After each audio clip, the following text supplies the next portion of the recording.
What's next in the investigation of this fatal shooting? We went to a former police chief for insights.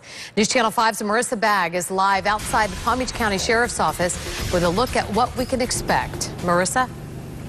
Kelly, that veteran police chief emphasized to me today that he's speaking very broadly in very general terms about the key points that investigators would be looking at in any shooting investigation like this one.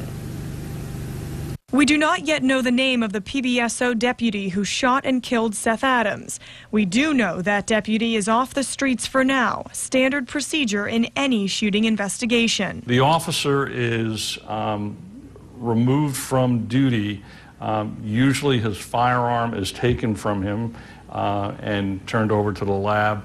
In addition to that, the officer gets time to confer with the attorney from the union. Former Boca Raton Police Chief Andrew Scott says every law enforcement officer is compelled to give a statement of what happened and explain their use of deadly force. There's always a concern as to if the offender or the individual that was shot, if they were armed or not, and what precipitated the necessity to use deadly force. And clearly, only the officer knows that, and obviously, unfortunately, the deceased. The police union and sheriff's office will look into whether policies and procedures were followed.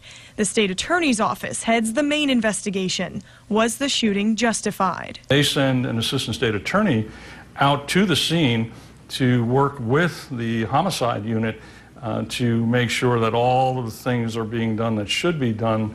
God forbid there should be a prosecution. Scott says in a case like this, the deputy may come back from administrative leave to do light duty work inside the department, but does not go back on patrol until or unless he's cleared in the shooting probe.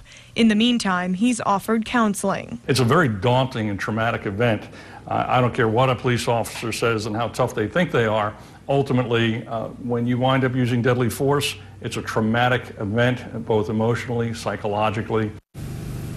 And News Channel 5 has made several records requests to the sheriff's office relating to this shooting investigation. At this point, we're being told none of those documents will be made available because, as we've mentioned before, this is an ongoing investigation.